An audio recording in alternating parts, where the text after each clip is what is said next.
during that procedure, I had a stroke.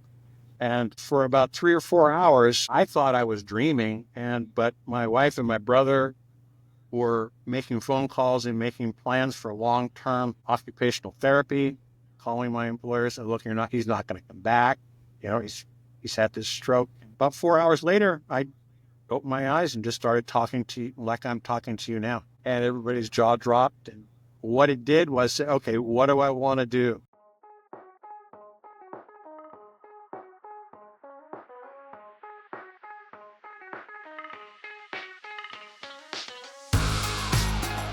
Well, hey everyone.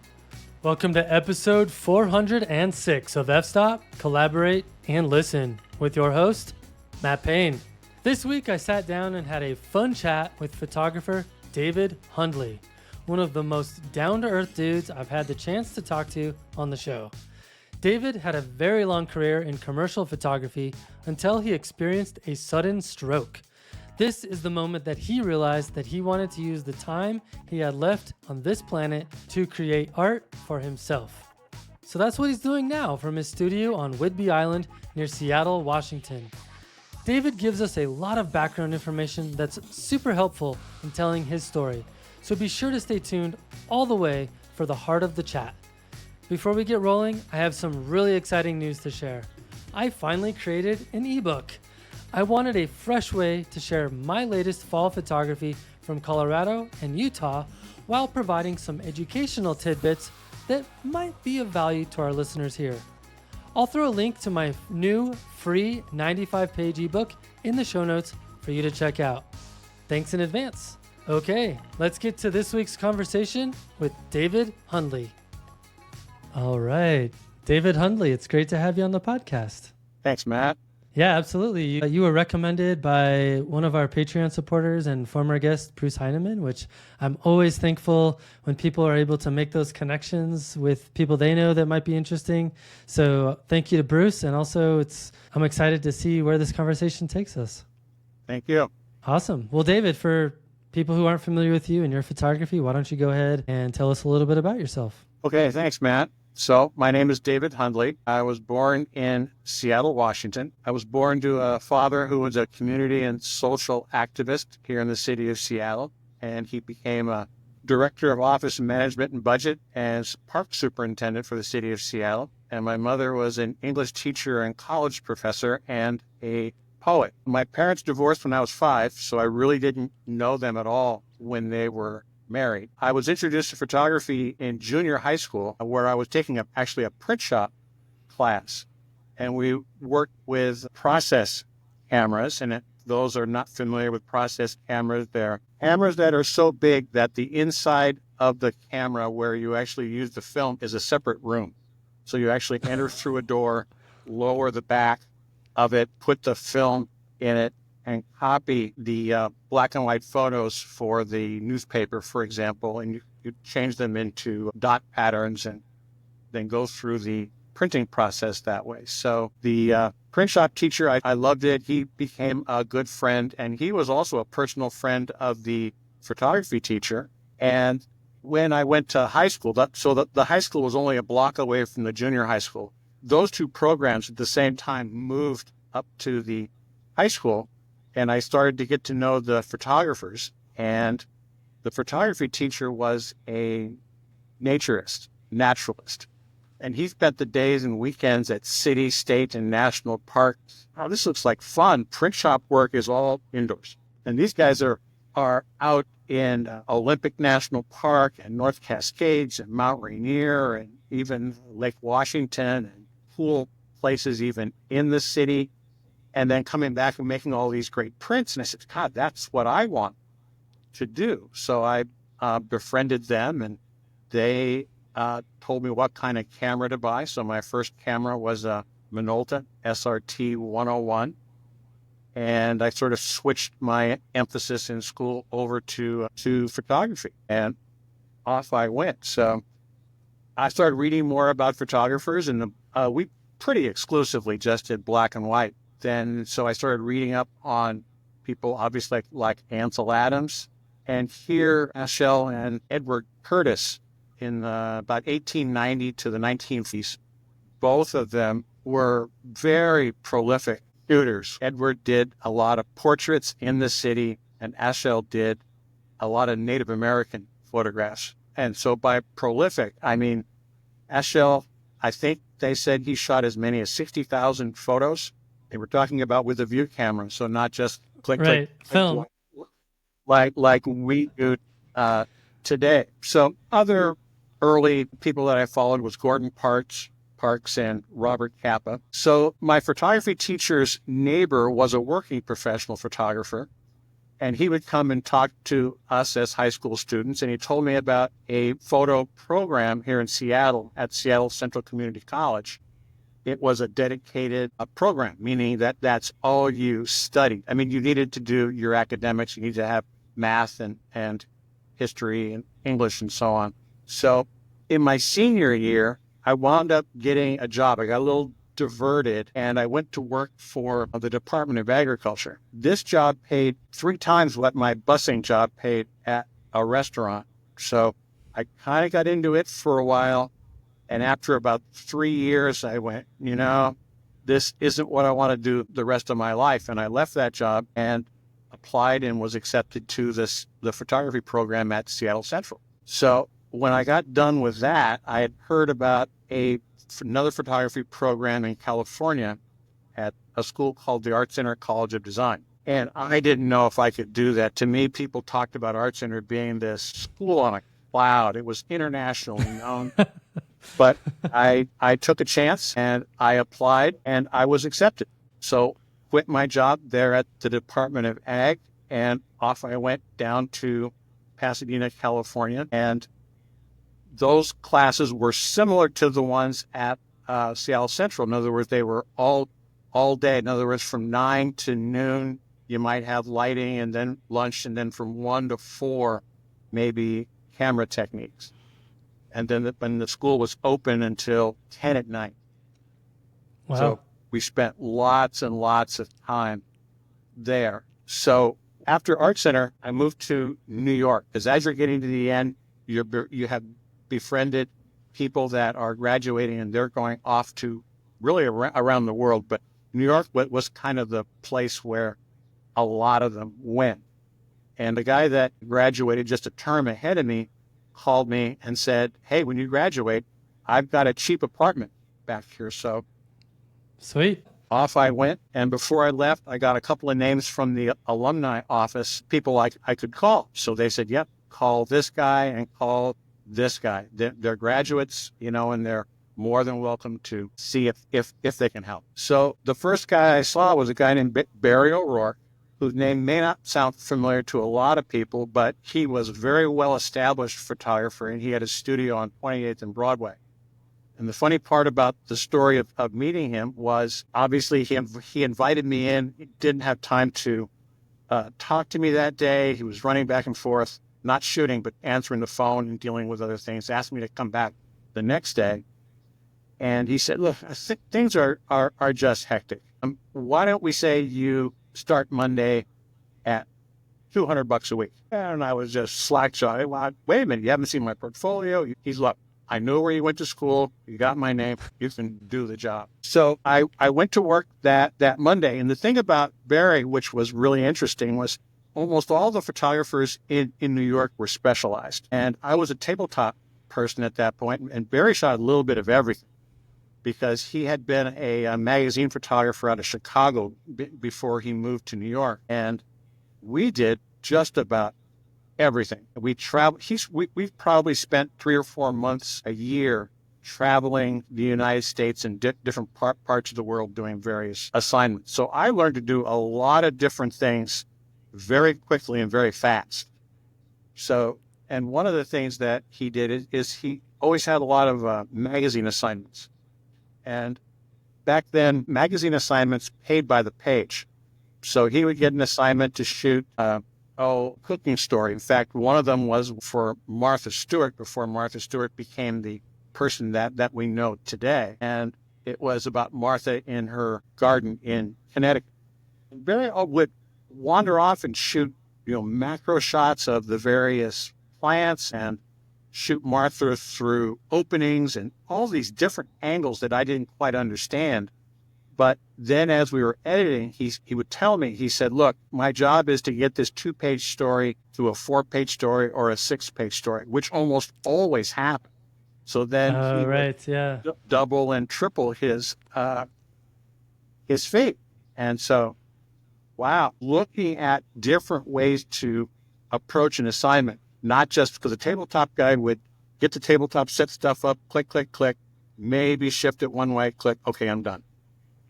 He always did about 5 or 6 or 7 different variations of ways of looking at just about anything and everything. So a big part of your upcoming as a photographer was in the commercial space then. Absolutely. Yep. Yeah. I was on a commercial path, but the way he approached it, it was, hey, this design of this plant or this flower or how these people are sitting, the environment in which they were in. We did a couple's story once up in Nova Scotia in Peggy's Cove. And the one thing about Peggy's Cove is it's a very volcanic area, and there are these gigantic rock formations, and we set the couple sort of in the middle of it, and they were like teeny in it. And the editor at the time didn't quite know what he was doing, and I saw it immediately. It became this great shot, and it turned out to be this spread inside the magazine. So he had a very graphic look. So his studio was on 28th and Broadway, and every floor, there were 12 floors in the building, and every floor was a separate photo studio. None more interesting than the guy that had the penthouse, who was Art Kane. And wow, and Barry had the second floor. People would come down at the end of the day, and it was cocktail time. And I'm in New York for like a couple of weeks, and I'm having cocktails with Art Kane and George Houseman and Mike Pruzan and Steve Pruzant. And wow, and then maybe Jay Maisel would stop by, or Annie Leibovitz. And because all of the photographers in New York were in what they called the photo district. So it was a very close, very knit and very open exchanging community in which people talked about their assignments and what they did and how they did it. It was a phenomenal time. So, and Barry warned me. He said, look, the assistants that I hire and studio managers, they just want to stay with me forever because, wow, what wouldn't you like? So he said, look, after a certain amount of time, I'm going to kick you out of the nest, which he did about 3.5 years later. And he said, my advice to you is take a trip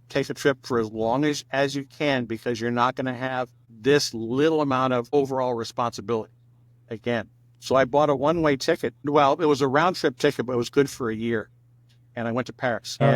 While I was in Paris, I took a lot of those magazine ideas and I just started shooting them. Did a lot of street photography. So one of the things Barry did, just to back up a little bit, just about a year before I left, he and 3 other partners started a stock photo agency called the Stock Market of New York.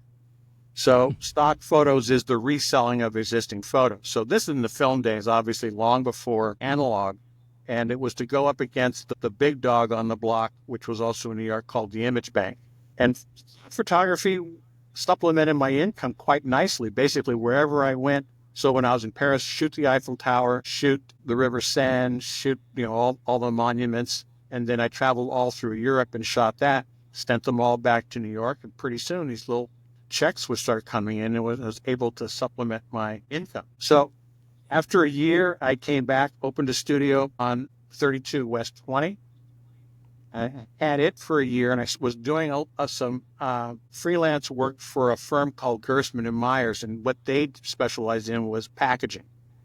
So they actually offered me a full-time job, and I took it because one of the things that being freelance, I didn't really learn in school, and I didn't really learn from Barry was, if you wanted to make a comfortable living, come up with a figure you would like to make, and you probably have to generate about 3 times that amount to live that kind of lifestyle. And that 3-time amount would be your overhead and really your healthcare, retirement, those kinds of expenses.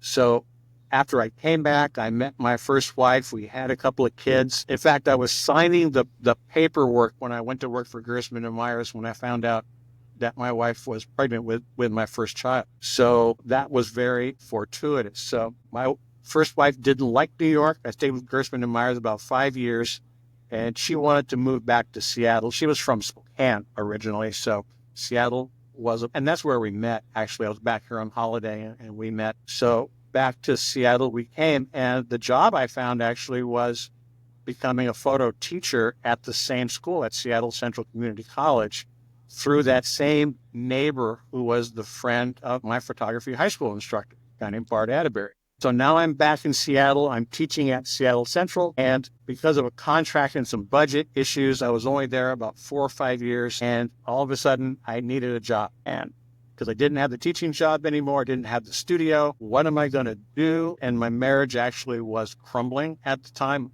because of, if you've ever been through a divorce, usually divorces come from some labor instability in your life. So out of the blue, I called the Department of Ag again. Look, I just need a job. And they said, you know about this kind of work? I said, yeah, I used to do it all the time. I know about export requirements because it was an export grain elevator on Elliott Bay here in Seattle. So they hired me back. And Nice. right. So I was only there about 2 years, and I just, I got to do something else. And the company that actually leased the facility that actually did the exporting of the grain was looking for someone. And I applied there, and they hired. So that company was called the Louis Dreyfus Company. When I was at Seattle Central, I also went back and got my master's degree in education. So then when I went to work for Dreyfus, they said, oh, you have a degree in education. You can help us also do training primarily around how to do the job safely, because I knew all of these Sure. modalities about how to do this, how to do that. And Dreyfus had, what did they have, like 30 or 40 different offices throughout the United States. So I started traveling, and everywhere I went, I started taking my camera. I learned that from Jay Maisel, who would always have a camera with him.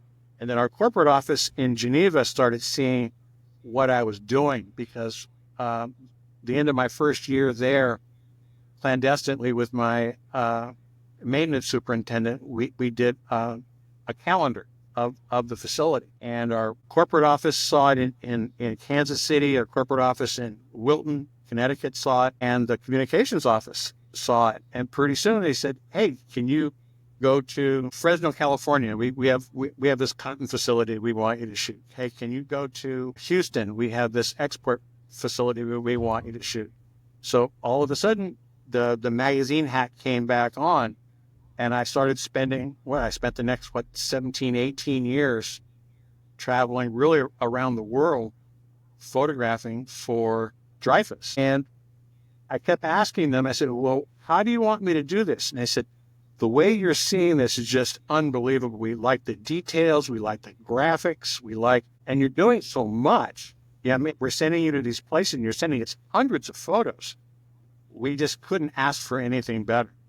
So they just would give me a place to go. I'd research about where it was and whatnot, what the climate was. That was sort of a dream job. So for 18 years, I did that. And a year before the end of that, I had a health scare. I got up to go to bed about 9 o'clock at night. And the next thing I knew, I had passed out. I face planted down into the floor. My eyes opened. I saw 2 or 3 of my teeth on the floor and a thing of blood. Oh, no. Yeah, my wife had called EMS, and when I opened my eyes, the EMS had just walked in the door, and they were assessing my situation, and off to University of Washington Hospital I went. So they're running all these tests, and that's when I found out there were ER dentists. Didn't know there was such a thing, and they put my back in. And anyway, so they ran a bunch of tests and kept me overnight, and the next day they wanted to run something into my arm and take a look into my heart to see if it was okay. And during that procedure, I had a stroke. Oh, wow. Yeah. And for about 3 or 4 hours, I thought I was dreaming. But my wife and my brother were making phone calls and making plans for long-term occupational therapy, calling my employers and looking, he's not going to come back. He's He's had this stroke. About 4 hours later, I opened my eyes and just started talking to you like I'm talking to you now. And everybody's jaw dropped. And what it did was say, okay, what do I want to do? Every photographer wants to get back to why they got into it. And I got into it because of art. And I said, I got to get back into art. And for about 8 years prior to that, 7 years prior to that, my wife and I really gotten in. This is my second wife, and I've really gotten into national parks. And she's a school teacher, and as soon as she would get out of school, we would go to a series of national parks. So this was in May that I had this incident, and in June, when she was out of school, we were scheduled to go to the parks in Utah, Arches, Moab, and so on. Instead, we thought, yeah, maybe because of what happened, we should stay closer. And we found a little Airbnb here on Whidbey Island. And we spent 3 weeks here.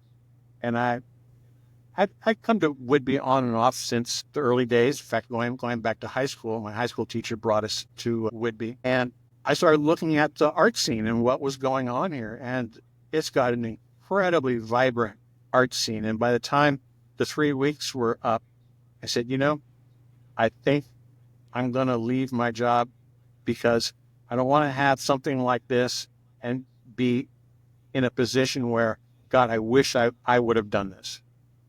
Right. I wish I would have gotten back into just shooting art. So we took a year, found a place here on Whidbey. We both commuted for another year, and then a year after COVID struck, so in about 2020, I left the job, and I've been doing full-time art ever since, and getting into the art scene and really kind of jumping off the deep end. So I'm involved with the Whidbey Island Arts Council. In fact, I'm the president of the Whidbey Island Arts Council, and we can talk about that later if you want.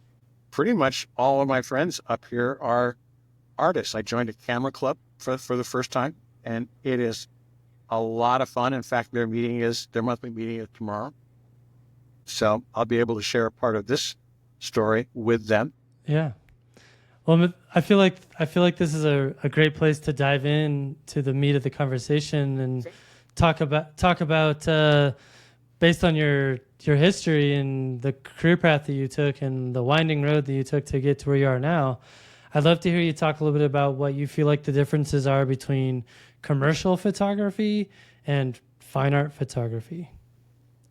Question people ask me a lot, and the commercial photography, to me, this is my definition, is you negotiate your fees and talk about the scope of work all ahead of time before you click the shutter.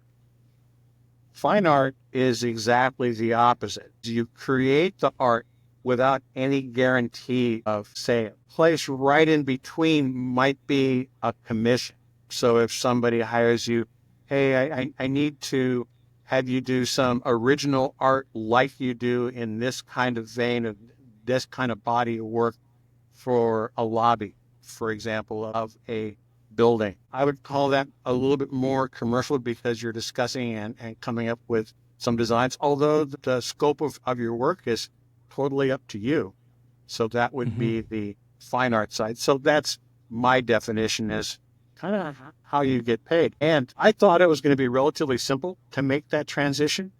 Nothing could be harder than trying to make a living and try and make money as a fine art photographer because you're shooting this work, you think it's great, you have an opening, you have a show, I open up my studio and nobody buys anything, or they just buy some cards or buy a couple of calendars that you made. And you go, wait a minute, I thought this stuff is all great. So one of the things that I did learn from that was a friend that I went to Art Center with was selling his work at a large public market in Seattle, Pike Place Market. And he said he went through the same thing until he started painting. He's an illustrator. Until he started painting and drawing local places in Seattle, like the Space Needle, the waterfront, popular parks, the Seattle Center, and then they started flying off the shelf. And what he figured was a lot of people are traveling and they want to take a piece of where they are home with them. Right. So oh, so I started focusing more on local things here, EB's Landing and Earth Sanctuary, places like that. And so I'm also photographing a lot of artists here too. So we can talk about that too as time goes on. Well, in terms of commercial projects and fine art photography, I feel like there's definitely a Venn diagram where there's a little bit of overlap. For example, like a couple of years ago, I did a project for Atlas Obscura where they wanted to get these 8 destinations in Colorado photographed in winter with snow. And they pretty much let me decide how to photograph those locations in snow. And so I did it just the way that I normally would go to those places and photograph them. But it was definitely for a project, for a purpose that they had. So there's like definitely some overlap, but I feel like those are pretty uncommon. Yes, especially with the demise of the photo magazines, the Life magazines and Right. the National Geographics, where they would, give a photographer carte blanche and a credit card and say, go shoot something in the Arctic or go shoot masks in central Mexico or something. A little of that still exists, but a lot less. So what I'm finding is people are still doing those kind of things, but then they're coming back and then selling the magazine that particular story. And then the magazine obviously doesn't have to foot the bill for the expense and the time that the photographers, spent 1 or 2 months in South America or Central Africa or someplace. And in terms of fine art, it might be a little bit pedantic, but what in your mind does that even mean? Like, what is fine art photography? Like, I feel like it's kind of something people say a lot, but curious, how would you even describe what that is? The work that I did for Gerstmann and Myers would clearly not be fine art. So the work I did for them was Breyer's ice cream, Oreo cookies. So basically walk down the aisle of a supermarket and the packages that have a photo on them, a lot of them I was doing. So I would not call that fine art. Scoops of ice cream, you have stylists and you're in a studio, or you're shooting cat food or pictures of cats for Friskies, or like I said, Oreos, Nabisco, Juicy Juice, GlaxoSmithKline. Those kind of assignments would not be fine art. Another thing I did for Gerstmann and Myers is what we used to call store audits. So they've got an assignment when we redid Listerine. So I don't know how far you go back with Listerine, but Listerine used to be in a glass bottle and came in a corrugated, really dull army green container. And so they were making a transition. And so one of the things the designers needed to know is, what does it look like in its environment? So they would send me to a couple of different cities, go into half a dozen supermarkets in each city and photograph that particular item with its competitor. That I would not consider fine art.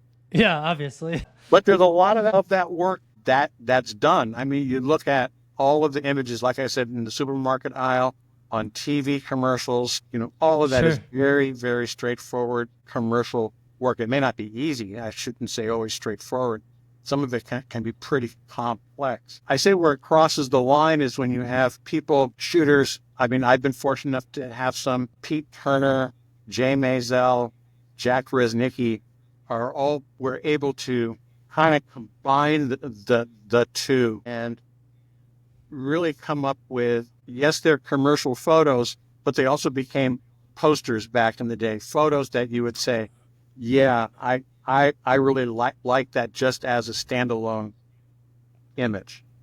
And it might be like a car. My friend Jeff Swart that I went to Art Center with does that with racing cars, for example. That's all he wanted to do was shoot race cars. And the race car stuff he does is worth just the photo alone, but it's doing both. I'm not sure. Does that answer your question? Well, more specifically on fine art, like what defines art that is fine? Well, for me,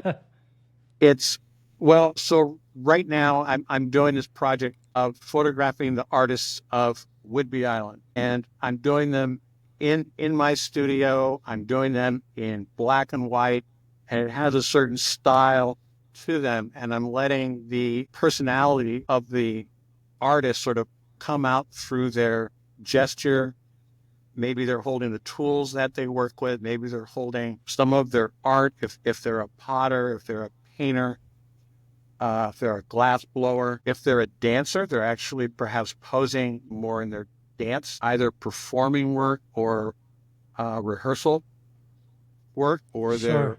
relaxing, or their eyes are closed like this. They're thinking, they're contemplating things. So I'm doing that. And so where it's going to end up, it'll hopefully end up as a book and probably a series of calendars and maybe a magazine story somewhere.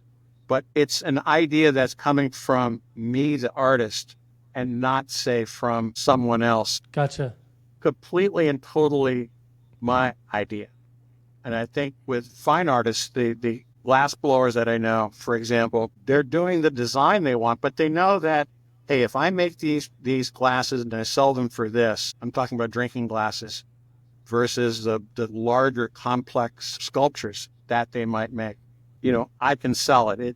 It's more pedestrian, but it's still art. I mean, the glasses, I love them. It makes me think about just the imagination, and because they're not so symmetrical, they're a bit off. They tilt a little bit. Yeah, and yeah. have different colors that go through them. Yeah, I'm familiar with that. Maybe a different way to get at this is talking a little bit about what you think the common thread is for all successful photography. Would I hang it on my wall? Or would someone hang it on their wall?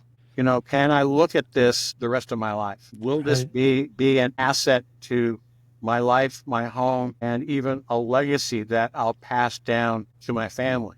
As you were talking about the project of photographing the other artists, the word that came to my mind was storytelling. Yes, absolutely. I use that a lot. In fact, one of the very first photographers that I worked for here in Seattle, Gary Gentoff, was a big portrait guy. In fact, his photo studio was in the penthouse of one of the big old hotels downtown. And he always called photography memory insurance. So for him, shooting a portrait is you're capturing a memory of that family member, that event, that time. And because human memory itself is pretty bad, it's pretty terrible.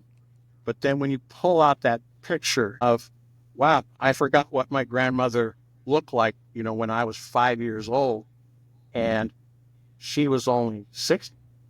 When I grew up, I knew her at 90. Yeah, it's an inflection point.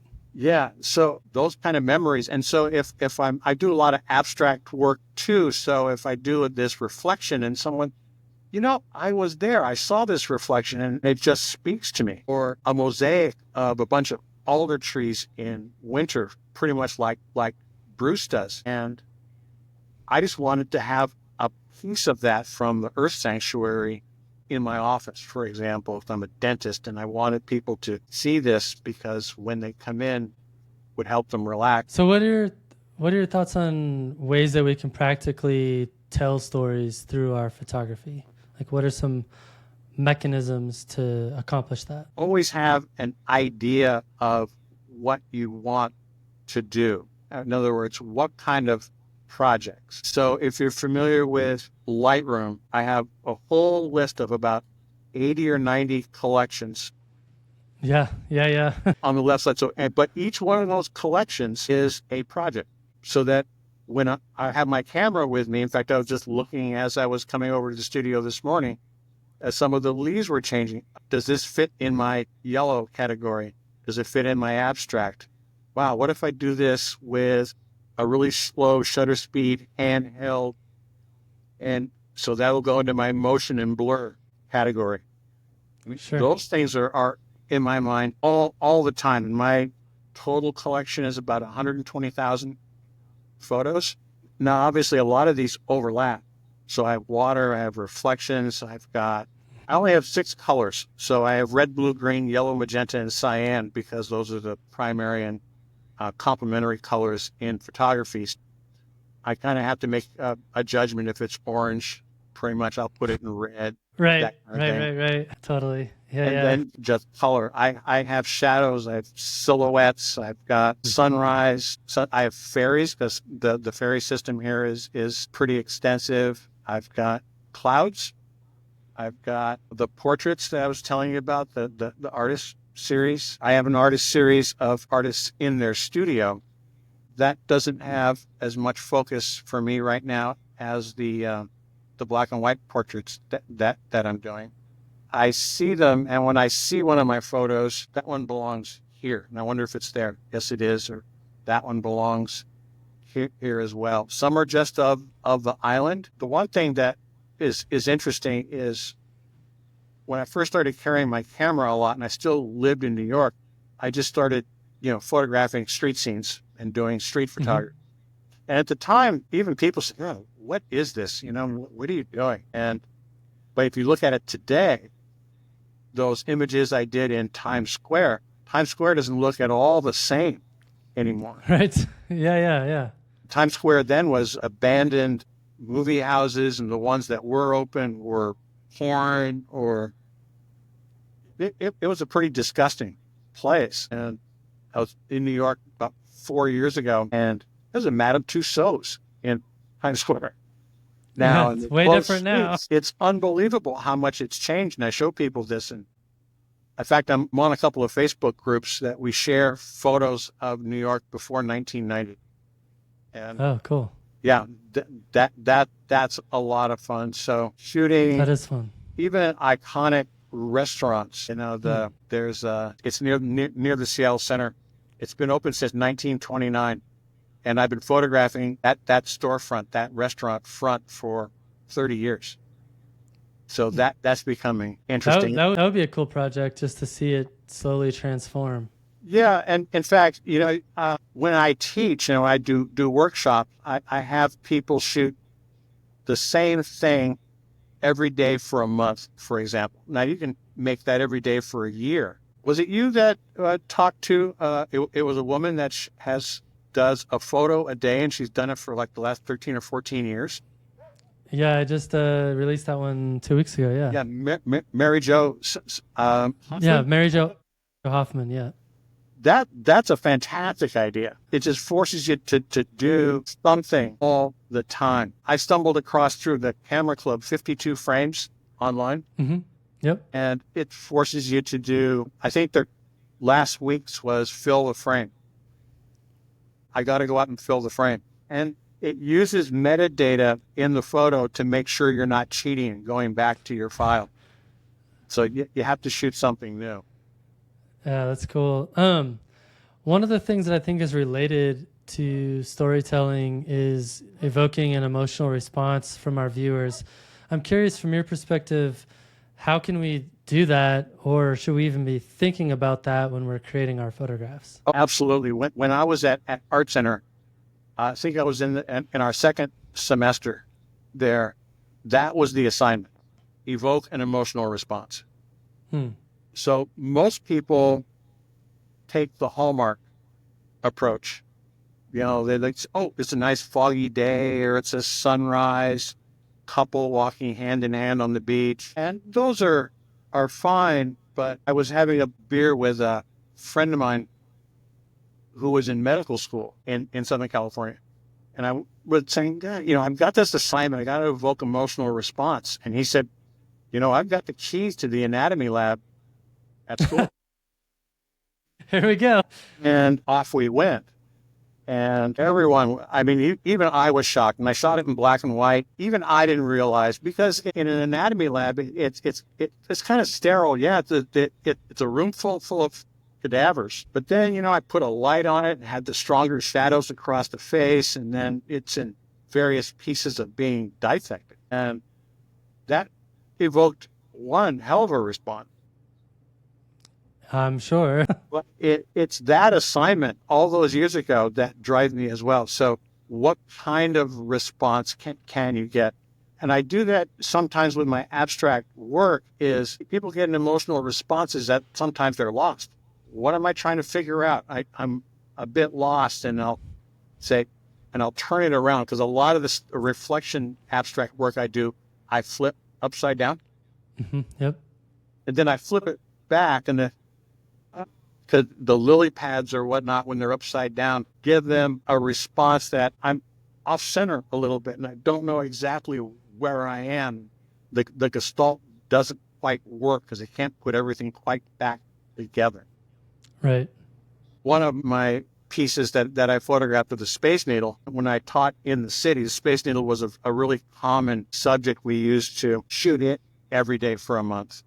And what happens is after you shoot anything for a couple of weeks, well, there it is. I can't shoot this shot again. I have to look for something different. Well, Dale Chihuly has a glass museum just adjacent to the Space Needle, and I started shooting reflections of the Space Needle in his glass.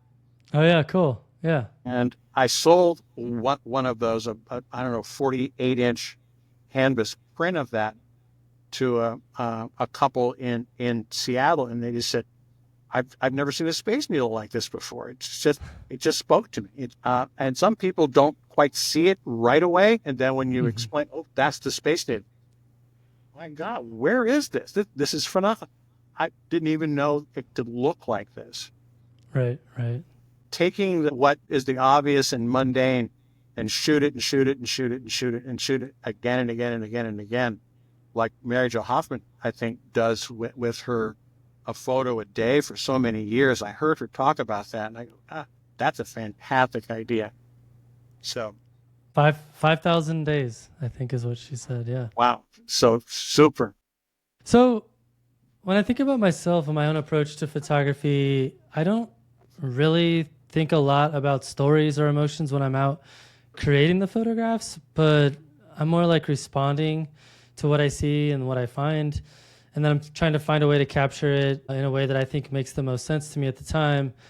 And oftentimes what I find is that a viewer will later respond to it based on their own stories and their own backgrounds and things they've been through in their life, or maybe the places they visited. But I'm finding I'm not trying to like force it on people most of the time. I'm letting them kind of create their own narrative around the photograph. And I'd be curious to hear you talk a little bit about that approach to making images. What you might find interesting, Matt, is if you take what you think are your best or most meaningful 20, 30 images, either as a whole or in a certain body of work, and let somebody else pick which ones they like best.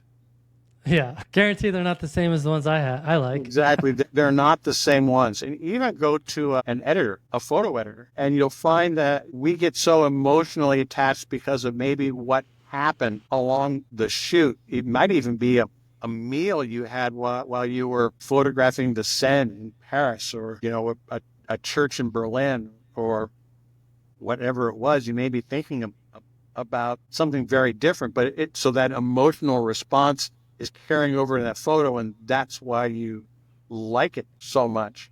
The photo club here is adverse to criticism that they don't really allow. We show our photos and everybody says, oh, that's nice. But we've sort of broken off a little bit to form a smaller group where we want criticism. We want input. Did you think about doing this? Have you thought about looking at just this corner of it? And the photographer went, no. Wow, I didn't even see that. I don't know how that was even possible. So getting different eyes to look at it and different people to assess that body of work. I did a workshop last year with a gallery guy from Johnson City, Texas, and he did the same thing. Again, I was surprised at the work that he liked, and he's a gallery owner. So he's looking at it maybe through a gallery's eyes as far as what will bring people into the gallery and what will enhance their experience, because it's not my gallery, and I'm not trying to enhance my experience. Because I told you what that was like. I put all this work up, a bunch of people came, and nobody bought anything. Exactly, right. Well, I think we've all had that experience. Yeah. Well, awesome. Earlier you had talked a little bit about the Whidbey Island art scene, and I'd love you to talk about the Whidbey Island art trail. What is that, and how are you involved in that? So the art trail, there's, I think, I'm going to get the number wrong and I'm going to be on tape because I should know the exact number, but it's 45 or 50 different studios here on the island. They're located at whidbeyislandarttrail.com, and it allows people visiting the island to go by and visit those studios and see these are my words, how the sausage is made, so to speak. So yeah. you're not coming by when it's all pretty and gussied up. You can see behind me the mess and the chaos, but a lot of people actually like to see that. So through that red door behind me goes into the studio, and if I'm framing something or I'm trying to do some kind of another layer on something, or I'm doing some kind of experiment, people will come by and actually see that in progress. The walls are covered as well with work, but then work's also leaning up against the wall. So it allows you to do that. There is a tab on the web page that you can click on, and it says 3 o'clock, and it'll send me an email saying, hey, Matt wants to come by at 3 o'clock tomorrow to see your work. Oh, cool. Yeah, nice. That's awesome. So that works out really, really well, because often I'll be in the middle of something, or, I'm going to run to the store for whatever, and then someone comes by, and that's happened a couple of times. And, hey, sorry, I missed you, or if I'd known you were coming by, I would have stayed, or this or that. So internally, it's all run by a volunteer group, the Whidbey Island Arts Trail, and it operates under the Whidbey Island Arts Council, which I'm the president of. And what the Whidbey Island Arts Council does, it allows small groups like the Art Trail to operate under the council's 501c3. So we allow small art groups. We have a dance company.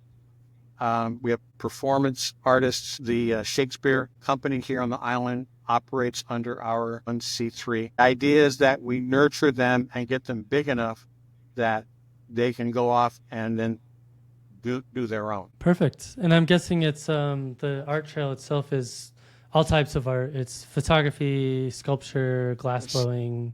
Yeah. Cool. Nice.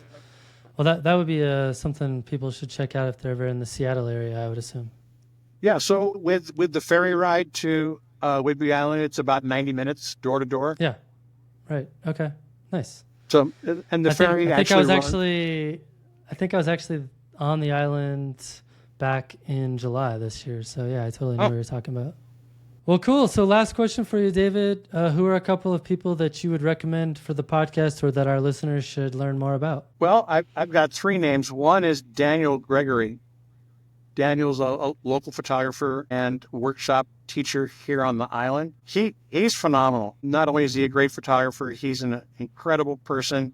He's an incredible teacher as well. This week, he's part of a Photoshop summit, which lasts all week. It's free. So go to danielgregory.com and there's a link, and there people are talking about every aspect about Photoshop that you want to know, all the way from, I watched a segment of it yesterday, and it's just, here are the tools that you would like to have. So it's not, all of them aren't getting really deep into manipulation or whatnot, but here's what Photoshop can do. So Daniel Gregory is one. Andrew D. Bernstein, or Andy Bernstein, he and I were roommates at Art Center together, and he just retired. He just finished a 41-year career being an NBA photographer for the Lakers, and he shoots for the King down there too. I don't know. He's also an incredibly nice guy. And he's done books. He has a couple of very successful books on Kobe Bryant. But he also has a podcast where he interviews the legends of sports. So Andrew D. Bernstein, I highly recommend. He lives down in the Los Angeles area. And Jim Barnett. Jim also was a fellow classmate of mine at Art Center. He's a recently retired photo instructor in Indianapolis, Indiana. He's recently relocated to Fort Collins, Colorado, and he and his wife spent their time now following, and I'm going to get this wrong too, it's one of the IndyCar circuits. They follow a particular driver, and they're shooting I see. race cars. Jim's a phenomenal photography teacher and has great insight on a lot of aspects of his work. So I highly Perfect. recommend following those three people. Awesome. Well, thanks, David. I appreciate the recommendations, and of course, appreciate you taking the time out of your busy schedule to come chat bet, with us Matt. today.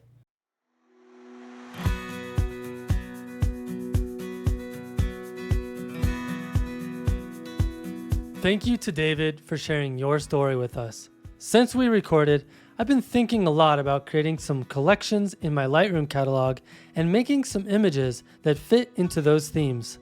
Thanks for the inspiration. I'd love to hear other people's responses to some of the topics that we discussed on the show, especially the concept of creating collections in Lightroom. The best way to do that is to join our community on Patreon for free and leave a comment on the episode's show notes.